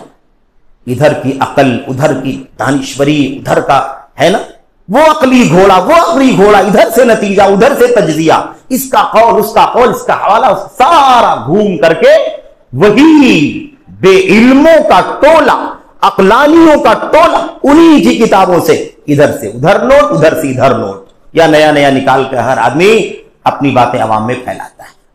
یاد رکھو میرے عزیزو، یہ لٹریچر، اس سے دنیا بھر دے وہ کوئی فائدہ نہیں ہے جب تک کہ وہ قال اللہ، قال الرسول اور قال الصحابہ کی بنیاد پر نہ لکھا ہوا۔ بات سمجھ میں آگے کہ نہیں آگے؟ اب یہاں پر اگر لمبی بات کریں گے تو وقت تو بہت تیزی کے ساتھ جا رہا ہے، بات ہی کرنی ہے۔ اللہ تبارک و تعالیٰ نے یہ سلفی حضرات، اہل حدیث حضرات، بھائی سلفی، اہل حدیث، فرقہ ناجیہ، طائف منصورہ، الجماع، اہل السنہ والجماع، اہل السنہ، جتنے سارے نام ہیں نا سب یہ ایک ہی مسمى کے نام ہیں، ایک ہی شخصیت کے نام ہے، ایک ہی چیز کے کئی نام ہیں، اور یہ سب نام کوئی الگ الگ نہیں ہیں، کہیں کسی نام میں کوئی ٹکراؤ نہیں ہے، بلکہ ایک نام دوسرے نام کا سپورٹ کرتا ہے مشن میں۔ یہ صفاتی نام، کون سے نام ہے یہ؟ صفاتی نام۔ ایک آدمی کاتب بھی ہو سکتا ہے، ایک آدمی باحث بھی ہو سکتا ہے، ایک آدمی مصنف بھی ہو سکتا ہے، ایک آدمی امام بھی ہو سکتا ہے، ایک آدمی خطیب بھی ہو سکتا ہے، اس میں کون سا تعارض ہے؟ کوئی تعارض نہیں ہے نا۔ ایسے ہی ایک ہی چیز کے بہت سارے نام ہیں۔ اللہ تبارک، کیوں تو سلفیوں کے ہاں، اہل حدیثوں کے ہاں علم کا اہتمام اتنا زیادہ کیوں ہے؟ اس لیے کہ سلفی ہیں وہ، سلفی یعنی قرآن، سنت اور صحابہ کرام کے راستے پر چلنے والے۔ اب کیا کہا اللہ تبارک و تعالیٰ فرماتا ہے فَاعْلَمْ أَنَّهُ لَا إِلَهَ إِلَّا اللَّهُ وَاسْتَغْفِرْ لِذَنبِكَ وَلِلْمُؤْمِنِينَ وَالْمُؤْمِنَاتِ۔ اللہ تبارک و تعالیٰ فرماتا ہے، سورہ محمد کی آیت کریم اللہ فرماتا ہے فَاعْلَمْ أَنَّهُ لَا إِلَهَ إِلَّا اللَّهُ، اس لیے اللہ کے نبی صلی اللہ علیہ وسلم آپ جان لیجئے کہ اللہ کے سوا کوئی سچا عبادت کے قابل نہیں۔ کس کو کہا جا رہا ہے یہ؟ سورہ محمد ہے، سورہ محمد بھی ہے، یہ مخاطب کس کو کیا جا رہا ہے؟ محمد الرسول اللہ صلی اللہ علیہ وسلم کو۔ اللہ تبارک و تعالیٰ فرماتا ہے آپ علم حاصل کیجیے، آپ جانیے۔ سبحان اللہ، اللہ کا نبی صلی اللہ علیہ وسلم، اللہ کے نبی کو نہیں معلوم ہے کہ اللہ کے سوا کوئی سچا معبود نہیں؟ معلوم ہے کہ نہیں معلوم ہے؟ معلوم ہے کہ نہیں معلوم؟ معلوم ہے، پھر بھی حکم دیا جا رہا ہے کہ آپ جانیے کہ اللہ کے سوا کوئی سچا معبود نہیں۔ دونوں باتیں آگے کہ نہیں آگے؟ علم بھی آ گیا اور علم کا اہتمام بھی آ گیا۔ علم کا ہے، اسے بھی معلوم پڑا کہ کسی بڑے سے بڑے عالم کو اگر کوئی کہہ دیجئے، کوئی کہہ دے کہ آپ مزید مراجعہ کر لیجئے، مزید آپ رجوع کر لیجئے، مزید آپ اور کتابوں کا مطالعہ کر لیجئے، دیکھ لیجئے، تو اس میں کوئی چڑھنے کی ضرورت نہیں ہے۔ علم کوئی مٹھی میں چھپا لینے والی چیز نہیں ہے، سمندر ہے، نہ پیدا کنار، پتہ نہیں ہے کہاں سے شروع ہوتا ہے اور کہاں ختم ہوتا ہے۔ وَمَا أُوتِيتُم مِّنَ الْعِلْمِ إِلَّا قَلِيلًا، تمہارے پاس جو بھی علم ہے بہت تھوڑا سا ہے، بہت تھوڑا سا ہے۔ تو یاد رکھے وَفَوْقَ كُلِّ ذِي عِلْمٍ عَلِيمٍ، ہر علم والے کے اوپر علم والا ہے، ہر علم والے کے اوپر علم والا ہے۔ تو نبی کریم صلی اللہ علیہ وسلم جو اللہ کے بارے میں سب سے زیادہ علم رکھنے والے، انا اعلمکم باللہ، میں تم میں سب سے زیادہ اللہ تبارک و تعالیٰ کے بارے میں علم رکھنے والا ہوں، صحیح مسلم وغیرہ کی روایت۔ اس کے باوجود اللہ تعالیٰ کیا فرماتا ہے؟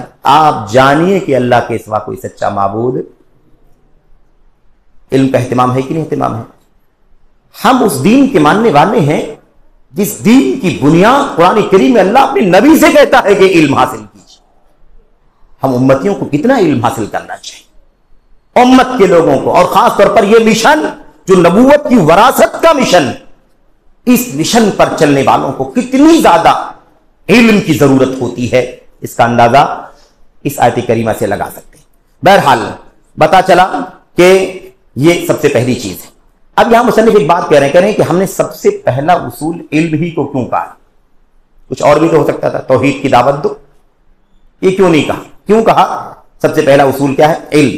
اس لیے کہ اس کی وجہ کیا ہے؟ اس کی وجہ کہتے ہیں، اس کی وجہ یہ ہے کہ راستے بہت سارے ہیں، راستے بہت سارے ہیں، اور ان راستوں میں صحیح راستہ کیا ہے، اس کی رہنمائی اور ہدایت جس کو کہتے ہیں۔ ہدایت کے معنی کیا ہے؟ رہنمائی، راستہ پانا، راستہ دینا اور راستہ بتانا، پہنچانا، اور راستہ پا لینے کا نام اہتداء ہے۔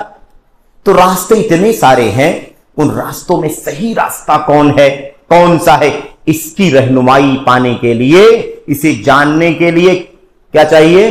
علم چاہیے۔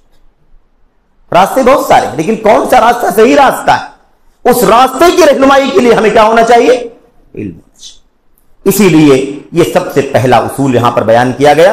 یہ دیکھو اللہ تبارک و تعالیٰ فرماتا ہے وَأَنَّ هَذَا صِرَاطِي مُسْتَقِيمًا فَاتَّبِعُوهُ وَلَا تَتَّبِعُوا السُّبُلَ فَتَفَرَّقَ بِكُمْ عَنْ سَبِيلِهِ، یہ میرا سیدھا راستہ ہے، سیدھا راستہ میرا ایک ہے، اسی لیے اسی راستے پر چلنا ہے اور اس کے علاوہ دوسرے راستوں پر نہیں چلنا ہے. دوسرے راستوں پر اگر آپ چلیں گے تو وہ راستے آپ کو اس اصل راستے سے ہٹا دیں گے, اس اصل راستے سے ہٹا دیں گے. یہ راستہ قرآن کا, سنت کا, صحابہ کی سیرت کا راستہ ہے. اس راستے سے یاد رکھیں ہٹ جائیں گے اگر ہم دوسرے راستوں پر چلیں گے تو اب اس اصل راستے, اس صراط مستقیم کو, سیدھے راستے کو, اصل راستے کو جاننے کے لیے کیا چاہیے ہم کو؟ علم. اسی لیے سب سے پہلا اصول کیا بتا دیا گیا؟ علم ہونا چاہیے. یہ بات آپ کے ذہن میں ہونی چاہیے. اس کے بعد ضروری بات ہے کہ اب ظاہر سی بات ہے کہ اب علم چاہیے, اور علم نام ہے قرآن کا, علم نام ہے سنت کا, علم نام ہے صحابہ کرام کے مشن کا, صحابہ کرام کے فرمودات کا. تو اب ظاہر سی بات ہے کہ اس علم کا اس کو حاصل کرنے کے لیے ایک ہی راستہ ہے. قرآن سیکھو, قرآن کا علم حاصل کرو, نبی کی سنتوں کا علم حاصل کرو, اور صحابہ کرام کی سیرت کا اور کی زندگی کا علم حاصل کرو. اسی لیے اللہ تبارک و تعالیٰ نے فرما دیا ہے اسی علم کے ذریعے سے ہی راستے کھلیں گے, علم سے ہی حق اور ناحق کا پتہ چلے گا, علم سے ہی تاریکیاں اندھیرے چھٹیں گے, اس کے بغیر راستے نہیں کھلیں گے. یاد رکھیں اللہ تبارک و تعالیٰ فرماتا ہے قل ھذہ سبیلی ادعو الی اللہ علی بصیرۃ انا ومن اتبعنی, کہہ دیجئے یہ میرا راستہ ہے, یہ میرا راستہ ہے. راستہ ڈکلیئر ہونا چاہیے. آپ دعوت دینے کے لیے نکلے ہیں تو آپ چھپ کے دعوت نہیں دیں گے, آپ بتا کے دعوت دیں گے کہ میری دعوت اس چیز کی طرف ہے. میری دعوت کیا ہے؟ یہ ہے, یہ میرا راستہ ہے بھائی, اس راستے کی طرف میں بلا رہا ہوں. یہ دائیں کا راستہ میں نہیں بلاتا, یہ بائیں کے راستے ان کی طرف میں تمہیں نہیں بلاتا. میرا راستہ یہ ہے, میں اس راستے کی طرف تمہیں بلاتا ہوں. ادعو الی اللہ, وہ راستہ اللہ کا راستہ ہے. وہ راستہ کس کا راستہ ہے؟ اللہ کا راستہ. میں تمہیں اللہ کی طرف بلاتا ہوں علی بصیرۃ, علم کی روشنی میں. اب اللہ تبارک و تعالیٰ کا راستہ اور دیگر بہت سارے راستے یہ سب گڑبڑ ہو گئے ہیں. آپ کو پتا کیسے چلے گا؟ علم کے ذریعے سے پتا چلے گا. اس لیے اللہ کے نبی صلی اللہ علیہ وسلم فرماتے ہیں ادعو الی اللہ علی بصیرۃ, میں اللہ کی طرف لوگوں کو بلاتا ہوں علم کی روشنی میں. اور بصیرت کا استعمال ہوا ہے. بصیرت کا لفظ جانتے ہیں کیوں استعمال ہوا؟ کیونکہ بصیرت اصل میں علم پلس کا نام ہے. علم و زیادہ, علم اور علم کے علاوہ مزید بہت ساری چیزوں کے جاننے کا نام بصیرت. علم قرآن کا علم ہے, آیتیں آپ جانتے ہیں, حدیثیں آپ کو معلوم ہے, صحابہ کرام نے اس کو سمجھا کیسے وہ بھی آپ جانتے ہیں. یہ تو علم ہو گیا, لیکن بصیرت کے اندر اس کے ساتھ ساتھ آپ کو اور کچھ جاننے کی ضرورت ہے. وہ کیا ہے؟ کون سی بات کب بولیں گے, کہاں بولیں گے. آپ کے سامنے جس کو آپ دعوت پیش کرنے کے لیے گئے ہیں وہ علم والا ہے کہ وہ جاہل ہے کہ وہ ہندو ہے کہ مسلم ہے, یعنی کس عقیدے کا آدمی ہے, وہ کس معیار کا, دیہاتی ہے کہ شہری ہے, تہذیب والا ہے کہ بے تہذیب ہے. سب جاننے کے بعد تو اپنی بات پیش کریں گے, ورنہ کسی کے سامنے کچھ بھی کرنا شروع کر دیں. جہاں بولنا وہاں بھی بولیں گے, جہاں نہیں بولنا وہاں بھی بولیں گے. اس لیے یاد رہے کہ علم کے ساتھ مزید جو ساری صفات پائی جانی چاہیے وہ سب بصیرت کے اندر شامل ہے. بہرحال تو دلیل ہونی چاہیے, حجت ہونی چاہیے, اور بصیرت علم نافع, جیسا کہ شیخ نے کیا کہا کہ یہ حجت اور دلیل کو بصیرت کہتے ہیں اور اس کا نام وہ اصل میں علم نافع کو کہتے ہیں. یہاں پر ایک بات یاد رکھیں اور اس پر ہم بات ختم کریں گے, وہ یہ ہے کہ علم نافع, قرآن کا علم, سنت کا علم, صحابہ کرام کی سیرت اور ان کی زندگی کا جو علم ہے نا, یہ علم اصل میں انسان کے لیے سب سے زیادہ ضروری ہے. سب سے زیادہ ضرورت کس بات کی ہے؟ اس علم کی ضرورت ہے. قرآن کی, سنت کی, صحابہ کرام نے کیسے قرآن و سنت کو سمجھا, اس کی ضرورت, اس علم کی ضرورت انسان کو سب سے زیادہ ہے, ہر چیز سے زیادہ ہے. کھانے پینے سے بھی زیادہ ضروری ہے. اس کو کپڑا لباس چاہیے, اس کو گھر چھت چاہیے, اس کو سردی گرمی کے اعتبار سے ہے نا مکان, اس سے کہیں زیادہ ضروری کیا ہے آدمی کے پاس؟ کیا ہو؟ علم. علامہ امام احمد بن حنبل رحمۃ اللہ علیہ کا جو قول یہاں پر ذکر کیا گیا ہے بڑا عظیم الشان ہے. کہتے ہیں امام احمد بن حنبل نے کیا فرمایا تھا؟ الناس الى تعلم العلم احوج منهم الى الطعام والشراب, لوگوں کو علم حاصل کرنے کی حاجت اور ضرورت کھانے پینے کی ضرورت سے بھی زیادہ ہے. کھانے پینے کی سے بھی زیادہ ضرورت کس بات کی ہے؟ علم کی. شاید ابھی اتنا سمجھ میں یہ بات عملی طور پر نہ آئے، لیکن آئے گی بات سمجھ. کہتے ہیں لأن الرجل يحتاج الى الطعام والشراب في اليوم مرة او مرتين، کیونکہ انسان جو ہے کھانے پینے کی ضرورت اسے دن میں ایک بار دو بار پڑتی ہے، ہم لوگوں کو 3 بار پڑ جاتی ہے، ایسا کہہ سکتے ہیں. یعنی 2-4 بار ہی انسان کو کھانے کی پینے کی ضرورت پڑتی ہے، لیکن انسان کو علم کی ضرورت اتنی ہے جتنی سانسیں ہیں. ہر سانس کے ساتھ علم ہونا چاہیے، صحیح علم. عقیدہ توحید کا، سنت کا، سلفیت کا علم ہر سانس میں ہونا چاہیے کہ نہیں ہونا چاہیے. اگر ایک سانس چلی اور اگلی سانس بند ہو گئی، سانس جہاں رکی وہاں پر ہمیں توحید کا علم نہیں تھا. ہم توحید جانتے ہی نہیں، ہم شرک میں ڈوبے ہوئے، ہم سنت جانتے ہی نہیں تھے، بدعت میں ڈوبے ہوئے. سمجھ رہے کہ نہیں سمجھ رہے؟ تو اب اس سانس پر، جس سانس پر وہ زندگی رک گئی ہے، کس حالت میں دنیا سے گئے ہم؟ عقیدہ بگڑا ہوا ہے کہ نہیں بگڑا ہوا ہے؟ عقیدہ صحیح نہیں ہے، سنت کا راستہ صحیح نہیں، بہت سارے افکار، نظریات، فرقوں اور مختلف انداز کی دھڑبندیوں میں ہم گھوم رہے تھے، اور اسی پل ہماری سانس کیا ہو گئی؟ رک گئی. اب خطرناک ہے کہ نہیں خطرناک ہے؟ اچھا، اس ٹائم پر ہمیں پانی نہ ملتا تو کیا ہوتا؟ مر جاتے. مرنا تو ایسے بھی ہے. کھانا نہ ملتا، مر جاتے، ایسے بھی مر جائیں گے. کیا جن لوگوں کی موت ہو رہی ہے کیا اسی لیے ہو رہی ہے کہ ان کو کھانے کو نہیں مل رہا، پینے کو نہیں مل رہا؟ بہت سارے لوگ ہیں کھانے پینے کی وجہ سے موت ہو رہی ہے ان کی. بات سمجھ میں آ رہی کہ نہیں آ رہی ہے؟ تو موت کا تو کوئی مسئلہ ہے نہیں، موت تو ایسے بھی آ سکتی ہے، چاہے کھانا ملے نہ ملے بھی موت آئے گی. لیکن انسان کو فطری طور پر کھانے پینے کی ضرورت دن میں 2 بار 3 بار یا اس سے کم و بیش پڑتی ہے. لیکن اگر 2-3 بار کے علاوہ نہ ملے، 24 گھنٹے ہیں کہ نہیں، اگر 20 گھنٹے نہ ملے تو زندہ رہ سکتا ہے کہ نہیں رہ سکتا انسان؟ اگر موت اس کے نہیں لکھی ہوئی، پانی نہ ملے زندہ رہ سکتا ہے انسان. اگر اس کی موت نہیں لکھی ہے تو موت نہیں آئے گی. لیکن اگر اس وقت جب اس کی جان جا رہی ہے اسے توحید کا علم نہیں ہے، اسے سنت سے بیگانگی، وہ نبی کے صحابہ کرام جیسے دین کو سمجھ کر کے دنیا میں رہے اور چلے گئے، اسے نہیں پتا، اپنی ہوس منمانی خواہشات کے مطابق زندگی گزارتا رہا.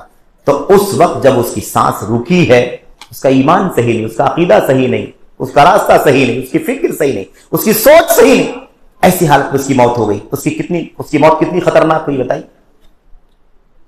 تو اب آپ سوچیں کہ اسی بات کو امام ابن القیم نے 2 لفظوں میں سمجھایا ہے. 2 لفظوں میں وہ کہتے ہیں کہ 2 قسمیں ہیں زندگی کی. زندگی کتنی قسمیں ہیں؟ 2 قسمیں ہیں. ایک ہے حیات الابدان اور دوسری قسم ہے حیات الارواح. ایک ہے بدن کی زندگی، جسموں کا زندہ رہنا، اور ایک ہے روحوں کی زندگی، روحوں کا زندہ رہنا. کہتے ہیں جسم کو زندہ رہنے کے لیے کھانا پینا ہے نا، یہ ساری چیزیں چاہیے، لیکن روح کو زندہ رکھنے کے لیے علم کتاب و سنت چاہیے، علم سلف کا، علم صحابہ کرام چاہیے، علم سیرت صحابہ چاہیے. روحوں کی زندگی کے لیے توحید کا علم چاہیے، روحوں کی زندگی کے لیے نبی کی سنت کا علم چاہیے. اب یہ روحیں زندہ رہیں اس کی فکر ہمیں کرنا ہے کہ جسم زندہ رہے اس کی فکر ہمیں کرنی ہے. ظاہر سی بات ہے ایک شخص جسم کے اعتبار سے مر جائے گا، لیکن اگر وہ توحید اور سنت پر مرا ہے تو اس کی روح زندہ ہے، یعنی اللہ تبارک و تعالیٰ کے ہیں اس کے لیے نجات. لیکن ایک آدمی کفر اور شرک اور بدعقیدگی میں مر جائے اور خوب کھانے پینے کو میسر رہا ہو، جسم زندہ رہا ہو، وقت پر موت آ گئی تو اس کا جسم تو زندہ رہا لیکن اس کی روح کیا ہو گئی؟ مر گئی. اس لیے کہ روح کی غذا یہ کھانا پینا نہیں ہے. روح کی غذا کیا ہے؟ علم ہے. روح کی غذا وحی الہی ہے. روح کی غذا اللہ کے کلام کی آیتیں ہیں. روح کی غذا نبی کریم صلی اللہ علیہ وسلم کی سنتیں ہیں. روح کی غذا اللہ کے نبی علیہ السلام کی صحابہ نے دین کو جیسے سمجھا اور برتا ہے وہ آئینہ ہے. یہ اصل میں روح کی غذا ہے. اس کے بغیر مرنے والا، اس کے بغیر مرنے والا اصل میں مرنے والا ہے. سمجھ رہے ہیں؟ یعنی وہ مر گیا, اس کی روح چلی گئی. تو روحانی موت اور جسمانی موت, ہر مرنے والا جسمانی موت مر جاتا ہے. اب یہ الگ بات ہے کہ اس کی روحانی زندگی کا کیا حال ہے, کیا وہ بھی زندہ ہے کہ مر گئی ہے. اس کا پتہ کیسے چلے گا؟ اس کا ایمان, اس کا عقیدہ, اس کی راہ سنت کو دیکھنا ہوگا. بہرحال اس کے بعد شیخ رحمۃ اللہ علیہ نے علم کی 2 قسم بیان کی ہے, فرض عین اور فرض کفایہ. علم کی 2 قسمیں ہیں, ایک ہے فرض عین, یعنی ہر ایک کو وہ علم ہونا ہی چاہیے. اللہ تبارک و تعالیٰ کی توحید کو جانے, ایمان کے 6 ارکان کو جانے, اسلام کے 5 ارکان کو جانے, ہے نا.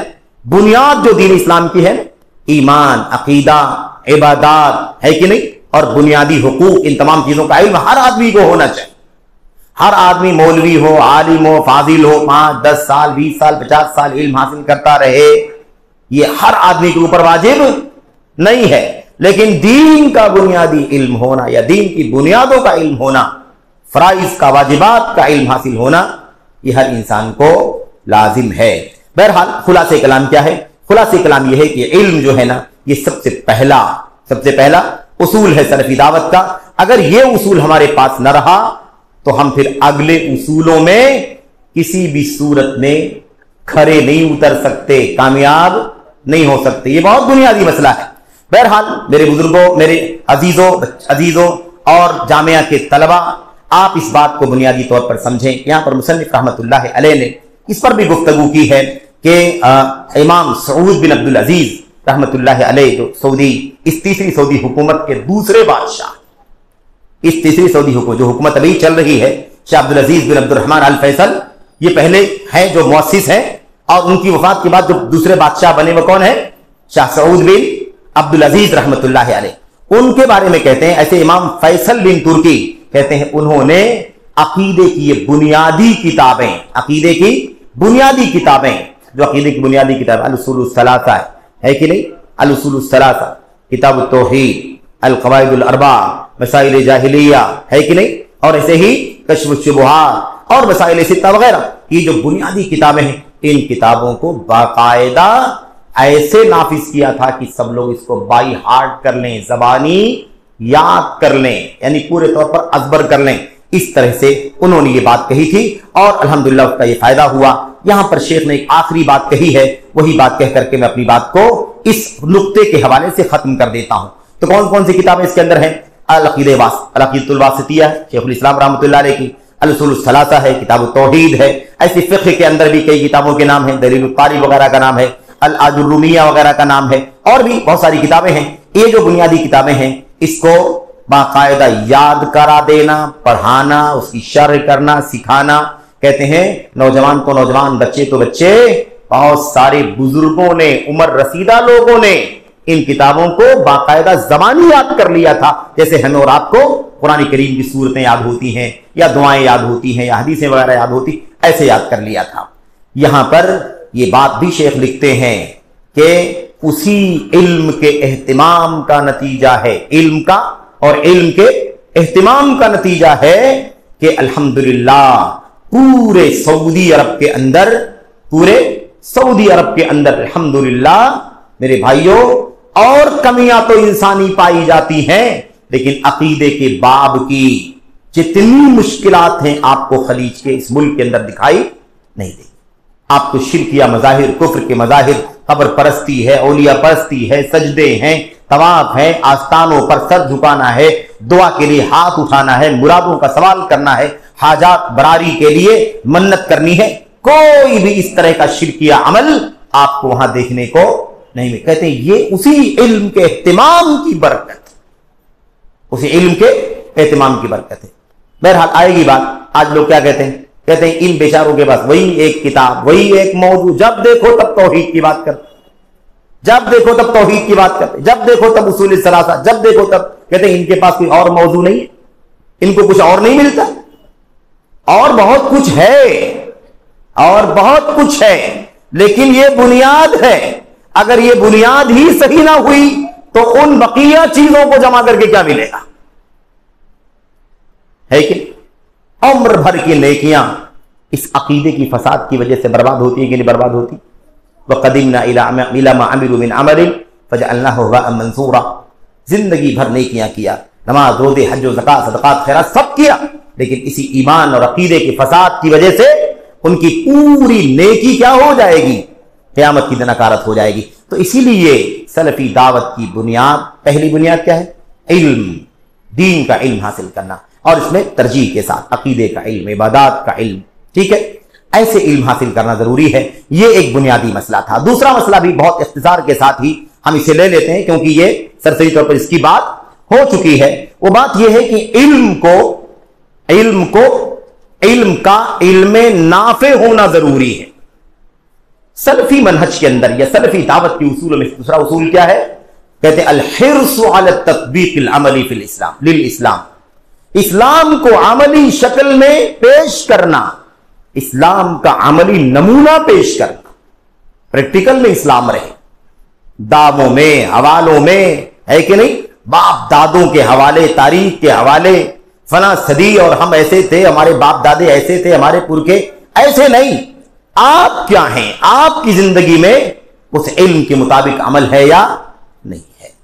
اس سے یہ بھی معلوم پڑ گیا کہ سلفی کہنے والا، سلفی دعوت کی بات کرنے والا اگر علم کے معاملے میں مضبوط بھی ہو، لیکن عمل کے معاملے میں کیا ہو؟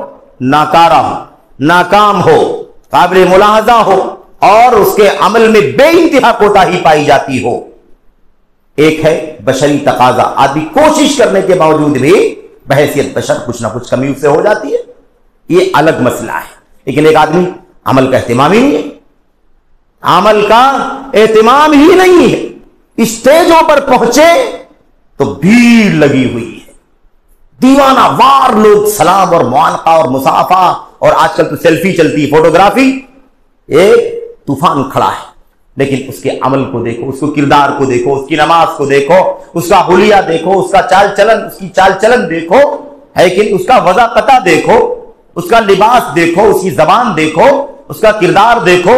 ابھی شیخ عرض کر رہے تھے، کوئی آدمی سگریٹ پیتا ہے، کسی کو سگریٹ پینے سے منع کرتا ہے، کیا فائدہ؟ وہ کہے گا نا بھائی آپ ہمیں منع کر رہے ہیں، پہلے آپ تو گزر جائیے۔ تو مسئلہ یہی، علم کا عملی نمونہ آپ کی زندگی میں ہونا چاہیے۔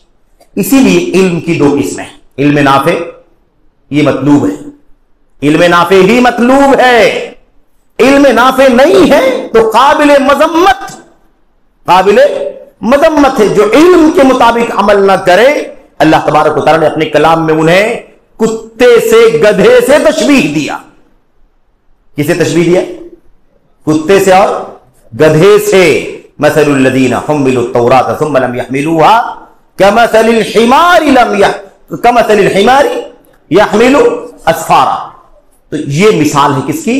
تورات کتاب موجود ہے، پتہ ہے، لیکن زندگی میں اس پر عمل یہ ہے۔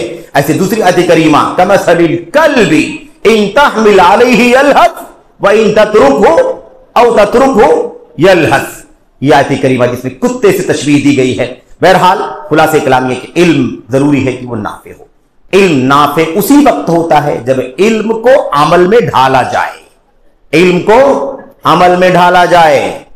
علم پر عمل نہیں ہے تو وہ عمل ہمارے خلاف، میرے خلاف حجت، کل قیامت کے دن اللہ تبارک و تعالیٰ کے سامنے میری فضیحت کا سبب ہے، میری ذلت کا سبب ہے، میری خاری کا سبب ہے، کیونکہ اس علم کے مطابق میں نے عمل نہیں کیا۔ علم کا کیا ہونا چاہیے؟ عمل میں ڈھل جانا ضروری ہے۔ تو علم نافع کہتے ہی اس عمل کو ہیں، اس علم کو ہیں جس علم پر عمل کیا جائے۔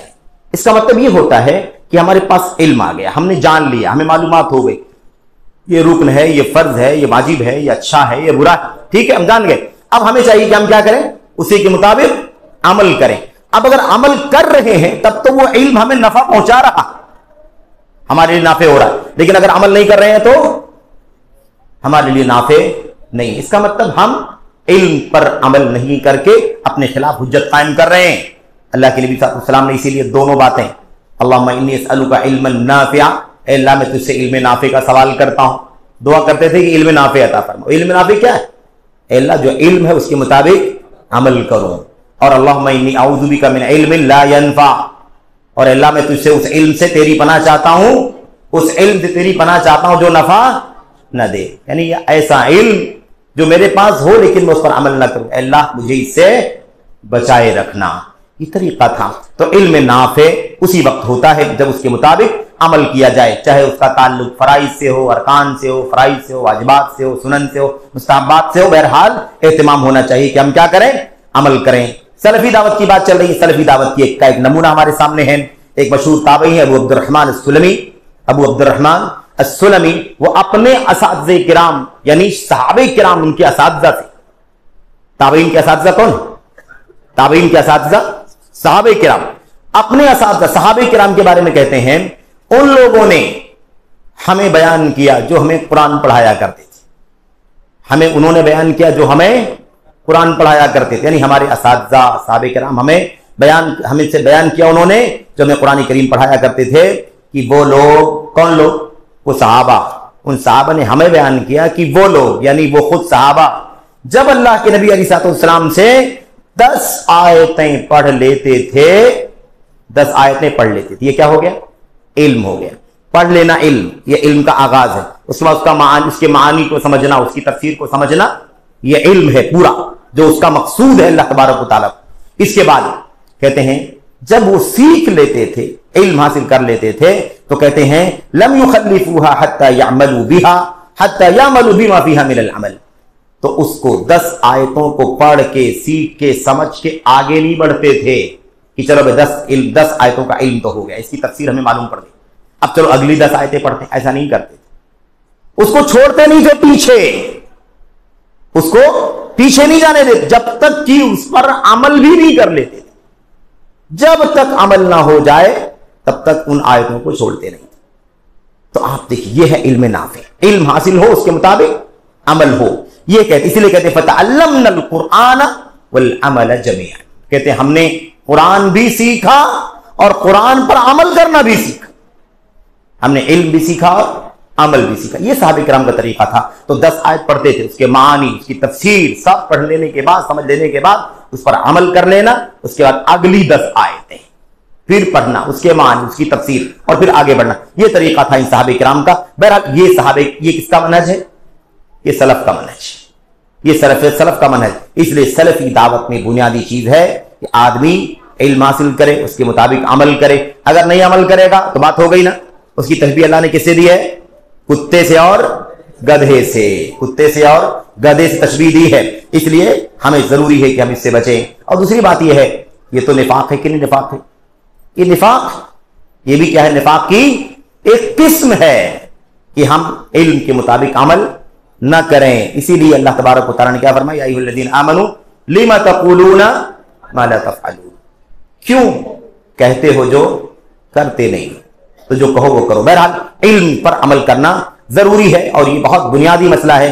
اس لیے ایک نام ہے فضیل ابن عیاض کا، فضیل ابن عیاض رحمۃ اللہ علیہ، ان کی بھی اپنی ایک سیرت ہے، اس کا یہ موقع نہیں ہے۔